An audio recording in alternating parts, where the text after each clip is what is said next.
What's up, guys? Josh here with Taste of Loot Gaming, and in this video I'm going to tell you my thoughts and I guess give you my review on Yakuza 0, the newest Yakuza game from Sega. And I'm going to cut it down into a few tent poles, I guess is a good way to put it, and tell you the pros and cons of each and go from there. So first, it's going to be story.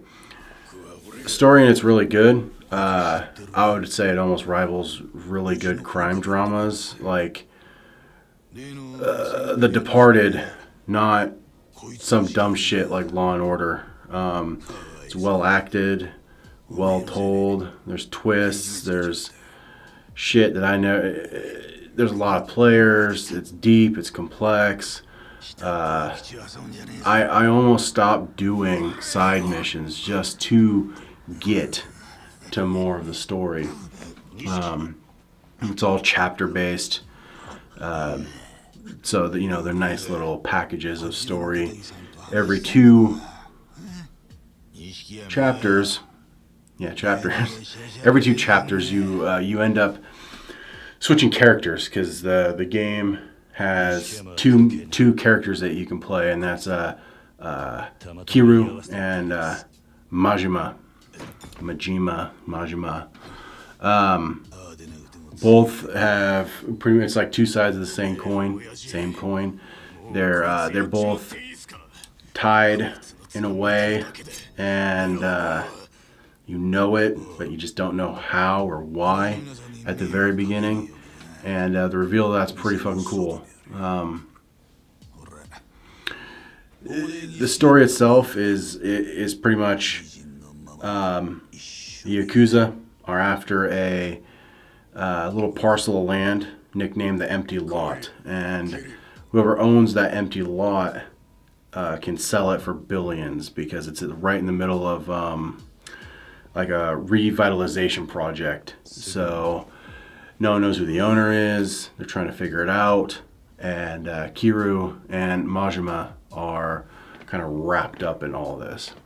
So it's at first I was a little confused, not because it's kind of straightforward, but there's like a lot of players throwing a lot of names out there. Story's not like it's not localized for America, so the whole Yakuza system and how their families and clans are built was kind of something I had to figure out on my own. Because he just kept throwing names. I'm like, what the fuck is that? What the fuck is that? But eventually it does fall into place. And all the acting is Japanese also. So of course, here in America, you have to pay it. Read the subtitles. A lot of people I know might turn them off, but it's just like watching a movie for me. So it really wasn't that bad. It really was no different than watching a Japanese movie with subtitles. And going with that not being like localized, it's very culturally Japanese, of course, because it was made in Japan. So there's a lot of like bits and pieces where it seems like weird or cheesy to us Americans, but that's just culture there. Hard rock music and fucking looking cool and all part of that 1988 vibe in Japan, I guess, though I fucking wasn't in Japan in 1988, so how the fuck would I know? But it seems like it was done well, and the location was really neat. There's two cities that you can wander in, one for each character that the story takes place in, and they're not necessarily large, but man, they're full of detail and fuck. There's neon all over the place. It's really cool looking. It's cool just to wander down the streets and see everything. There was a little bit of repeated like architecture and stuff like that, but both the cities were very. It kind of seemed like they were cookie cutter. I mean, of course, it was architecture reused just because to reuse the shit. But but I can give it a pass because, like I said, it was a city. Some cities have some differences there, but a lot of them are very cookie cutter. Second part's gonna be combat. This game is very, both characters have a very fucking, you don't agree with me, let's talk with our fists kind of vibe. And each character can get it done in 3 different ways. They each have three fighting styles that are different. Kiryu has like a Bruce Lee quick fucking punches style, and Majima has a style where he carries around a bat the whole fucking time, so you're just swinging a bat into people and murdering them. They also have a 4th style. It's not really a style, but you can equip a weapon, and then you just pull out the weapon. The weapon has durability, so you can't just spam it because they're really strong. So the combat to me is probably like one of the things that kept me around for so long for this game. I enjoyed it immensely. It was a blast. Has a Dynasty Warriors 2-button like combo system. If you're not familiar with that, square is attack, boom, boom, boom, boom, and anywhere you can do like let's for example do a 6-hit combo. So you can throw in a triangle in there and it ends the combo, but with a power strike, and the power strike changes wherever you put that that input in with the combo. So if you hit square triangle, it's different than square triangle. Kept things fresh. You unlock new moves with the combat trees. Each style has a combat tree, or has a skill tree. Sorry, that you have to buy. Like you put money into it. Money is gotten from encounters on the streets, completing the chapters, selling rewards, that you get for helping people, stuff like that. So, and the random encounter is actually kind of neat. They pretty much took, as you're wandering the city, it's literally the random encounter system you find in every RPG out there. Random guys will be like, hey, and you can run away from them. And on your map, you'll see their little cones of vision. They'll follow you. But if you run for too far, they'll be like, fuck it. But if they catch you, then you're in a battle. And it's just right there on the street. It's not like, doesn't like load into a predetermined area or anything like that. It's just boom, like right where you are. So there's a lot of different battlegrounds and ways you can use your environment to hurt these enemies. Plus there's weapons just littered on the ground, anything from traffic cones to advertising signs. Sometimes they bring in weapons like Chinese broadswords and knives. And the crown jewel though for all combat is something called heat moves, and you have 3 bars, and as you attack and you connect, you fill up these bars, and the more bars you have full, the more options you have. So you'd hit, there's specialized scenarios on when to use them. So like, let's say if you're near a car and you grab them and you use a heat move, or you use, put in the heat input, which is triangle, you'll put their head in the car door and slam it on them. A lot of the heat moves are very brutal, very visceral. There was more than a few times where I like stopped and was like, Jesus Christ. Because you just wrecked him in the face with the fucking bat, which is scary. And even weapons, have heat moves, like the Chinese broadsword. You stab it into somebody and just gut them like a fish. It's scary. But it adds those heat moves, man, they add like a pretty gnarly sense of just brutality to, the punches all hit with heft. Everything is all very like good feeling as is, but my God. Like I said, there's a couple moves in there where I was like, ugh, Jesus Christ, that was fucking pretty rough. Side note, like the bosses, because you do fight bosses in the game. Of course, they have more life, different movesets, stuff like that. And those bosses are actually, you can use the heat moves on them. They're not like just, you know, a lot of games that has like a boss like that, like you can't use the same bullshit you throw at, you know, the goons. So it was always really neat to see like somebody you just had like a long, intense cutscene with, and then now you're slamming their fucking head into a wall.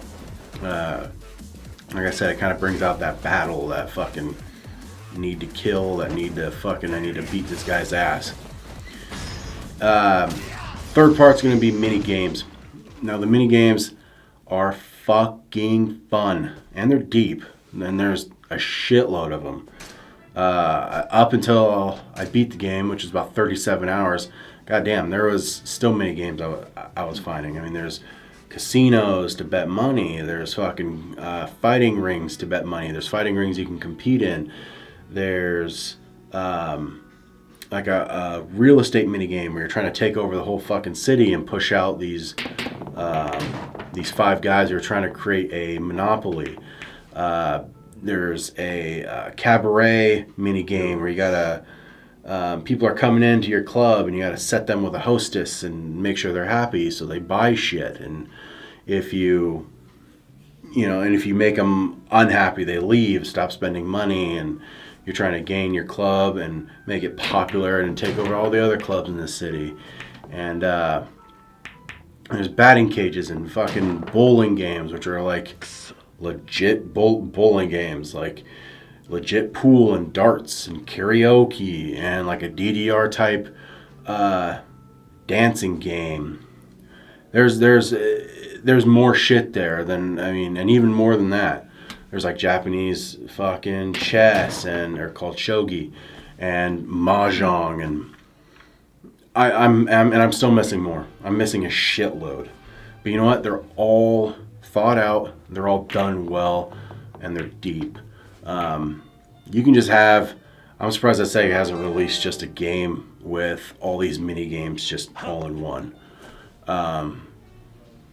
Because because it would be a full-fledged game. I mean, there's shit to do here. There's slot car racing. You know, like the little cars you just put in the slots and you just let them go, and you can customize them. You can put new wheels and gears and all sorts of shit to make sure your car doesn't fall off the track, or and the tracks fucking change. And there's so much extracurricular crap that you can do that it's mind blowing. Like this is definitely one of those games. Like you always hear about open world games and like, ooh, there's too much crap to collect or do. And this game is no different, but the things to collect and crap to do is actually fun. Like it's not like a slog. It's not like you're just, dragging your dick through the mud just so you can get a reward. They're a blast to play. They're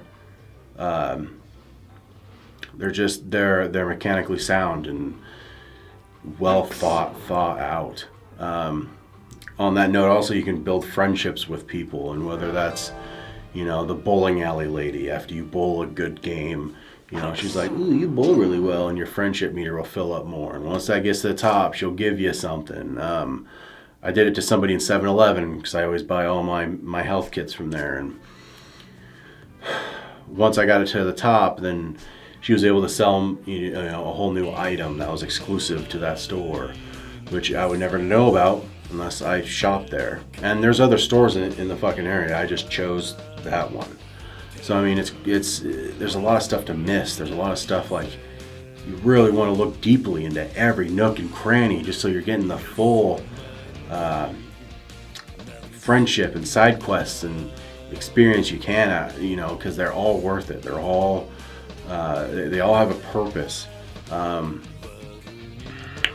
of the characters, there's a side quest that you can write into a radio show, and if your stories got posted on this, on this radio show, then you collected a prize from them, and the stories you were writing about were the side quests you've previously have done. So I mean, like, it was kind of a neat tie-in to like do it. You know, there's a reason for all these side quests to be done. I mean, that's a very small example, but the radio host gave me gear, which there's gear you can equip. You have 2 slots, and each slot is something different. Each slot is like I had gloves that make it so enemies don't slip from my grasp when you go to grab them and throw them. And then the other one was fucking my throws do more damage. So the synergy was where it worked really well. There's these like little lottery machines. You put in yen and you just get like a random item like slot car parts, or I got a golden shotgun that I was able to actually use on people. It's absolutely mind blowing. And when I thought I was done finding shit, more shit appeared. It's crazy. All the extras in that game, in Yakuza 0, are worth it. They make you want to keep scouring and finding stuff. Going kind of back to the story, another pro I wanted to talk about is since the story revolves around a lot of characters, you really get to know these characters. And like I said, I played the game for like 37 hours. And so you get to really know them, you get to really understand them. And it's really kind of crazy when you actually get to fight these people, that you've been talking to for 6 chapters, and all of a sudden there's a battle and you have to brawl them. And there's some characters that keep coming back for more after you fucking beat them a few times, and like every time you fight them, they have a whole new move set. They have a whole new bunch of, it was never like, oh, this fucking guy again. It was more like, oh shit, this guy. So it has like history and past, and you can feel it, and the feelings that come from the story that's tragic, and it has tragedy, has funny moments, has twists and intense moments, and like very crazy moments. You're like, oh shit, like I can't believe that fucking happened. And like I said, since it's fully acted, like the scenes are fucking real, and I could totally tell, there would be times when somebody would tear up because they were so intense. So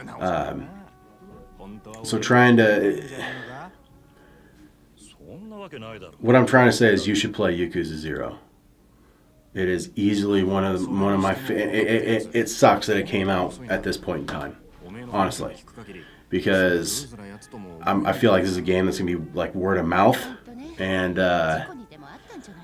as word gets around, we got games coming out that I think are gonna overshadow it, which is too bad, because this game has literally made me want to play the whole Yakuza series. That's like 6 other games right now. There are 5 other games, and there's 1 in development.